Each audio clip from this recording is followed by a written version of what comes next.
Selamat datang pada video kali ini. Ibu akan menjelaskan mengenai sistem dan dinamika demokrasi Pancasila. Dalam Pancasila, nilai-nilai demokrasi tertuang dalam sila keempat yang berbunyi kerakyatan yang dipimpin oleh hikmat kebijaksanaan dalam permusyawaratan perwakilan. Sila tersebut mengamanatkan kepada setiap masyarakat Indonesia untuk menerapkan musyawarah ketika membahas atau menyelesaikan suatu persoalan, di mana setiap orang diberikan kebebasan untuk berpendapat guna mencapai suatu permufakatan. Kata demokrasi berasal dari dua kata dalam bahasa Yunani, yaitu demos yang artinya rakyat dan juga kratos atau kratein yang berarti pemerintahan, sehingga dapat diartikan sebagai pemerintahan rakyat atau lebih kita kenal sebagai pemerintahan dari rakyat, oleh rakyat dan untuk rakyat.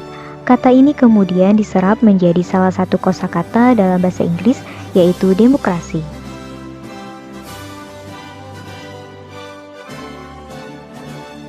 Makna demokrasi. Istilah demokrasi memiliki arti bahwa merupakan kekuasaan tertinggi berada di tangan rakyat. Dalam sebuah negara demokrasi, kekuasaan tertinggi berada di tangan rakyat. Negara demokrasi langsung dijalankan oleh rakyat atau wakil-wakil yang dipilih di bawah sistem pemilihan yang bebas. Menurut pandangan Presiden Amerika Serikat yang ke-16, yaitu Abraham Lincoln, berpendapat bahwa demokrasi adalah suatu sistem pemerintahan dari rakyat, oleh rakyat, dan untuk rakyat, atau government of the people, by the people, and for the people. Artinya, rakyat bebas beraktivitas politik tanpa adanya tekanan dari manapun. Pada hakikatnya, yang berkuasa adalah rakyat untuk mencapai kepentingan bersama. Sistem demokrasi sudah dianut oleh sebagian besar negara di dunia, namun dalam pelaksanaannya terdapat banyak bentuk sistem demokrasi yang dapat diklasifikasikan berdasarkan titik berat perhatian, ideologi, dan penyaluran kehendak rakyat. Klasifikasi demokrasi berdasarkan titik berat perhatiannya terbagi menjadi tiga. Yang pertama adalah demokrasi formal. Demokrasi formal merupakan demokrasi yang menjunjung persamaan dalam bidang politik tanpa ada upaya menghilangkan kesenjangan ekonomi. Contoh negara yang menerapkan demokrasi formal adalah negara liberal. Kemudian selanjutnya adalah demokrasi material. Demokrasi ini menitik beratkan persamaan di bidang ekonomi namun kurang memperhatikan bidang politik. Contoh negara yang menerapkan demokrasi material adalah negara komunis. Kemudian selanjutnya adalah demokrasi gabungan. Demokrasi gabungan ini merupakan demokrasi yang mengadaptasikan kebaikan dan membuang keburukan dari demokrasi formal dan material. Contoh negara yang menerapkan demokrasi gabungan ini adalah negara-negara non-blok.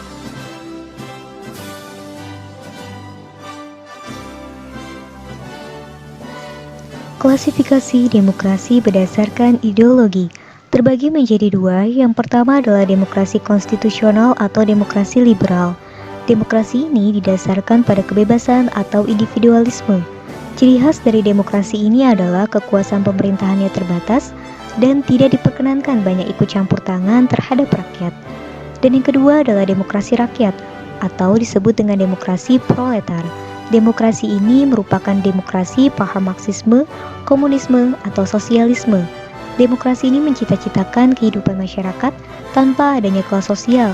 Manusia dibebaskan dari keterikatan pribadi tanpa paksaan, namun untuk mencapai kehidupan masyarakat tanpa adanya kelas sosial tersebut, apabila diperlukan negara, dapat dilakukan secara paksaan. Yang terakhir adalah klasifikasi demokrasi berdasarkan penyaluran kehendak rakyat. Dibagi menjadi dua. Yang pertama adalah demokrasi langsung, yang merupakan paham demokrasi yang mengikutsertakan warga negaranya secara langsung dalam permusyawaratan untuk menentukan kebijaksanaan umum. Dalam hal ini, rakyat secara langsung mengemukakan kehendaknya dalam rapat yang dihadiri oleh seluruh rakyat. Dan yang kedua adalah demokrasi tidak langsung. Demokrasi tidak langsung merupakan paham demokrasi yang dilaksanakan dengan sistem perwakilan yang dipilih melalui pemilihan umum oleh rakyat. Contohnya, dalam hal ini rakyat menyalurkan kehendak dengan memilih wakil-wakilnya untuk duduk dalam lembaga perwakilan atau parlemen dalam pemilihan umum. Prinsip-prinsip demokrasi. Demokrasi sebagai sistem politik yang saat ini dianut oleh sebagian besar negara di dunia, tentunya memiliki prinsip yang berbeda dengan sistem politik lainnya. Prinsip demokrasi adalah beberapa kaidah dasar yang harus ada dan ditaati oleh negara penganut pemerintahan demokrasi. Prinsip-prinsip demokrasi tersebut meliputi: pertama, negara berdasarkan konstitusi; yang kedua, jaminan perlindungan HAM; yang ketiga, kebebasan berserikat dan mengeluarkan pendapat; yang keempat, pergantian kekuasaan secara berkala; yang kelima, adanya peradilan bebas dan tidak memihak; yang keenam, penegakan hukum dan persamaan kedudukan setiap warga negara di depan hukum; dan yang terakhir adalah jaminan kebebasan pers. Budaya demokrasi. Menurut Al-Amudi, berpendapat bahwa suatu pemerintahan dapat disebut berbudaya demokrasi apabila memiliki dan menegakkan prinsip yang disebut 11 sokol guru demokrasi.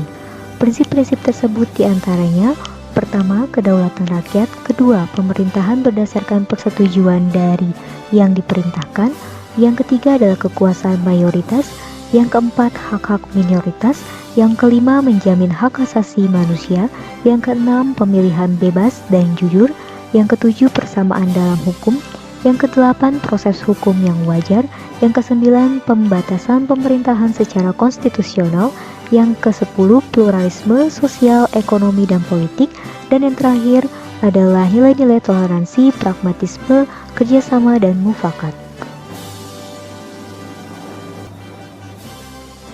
Demikian adalah pembahasan singkat mengenai hakikat dan prinsip demokrasi. Pembahasan selanjutnya mengenai bagaimana perkembangan demokrasi di Indonesia akan kita bahas pada pertemuan berikutnya. Untuk selanjutnya, kalian dapat mengerjakan tugas yang dimana sudah Ibu posting pada Edmodo. Apabila ada yang ingin kalian tanyakan, silakan tulis pada kolom komentar video ini. Sekian Ibu akhiri, dan Ibu ucapkan terima kasih.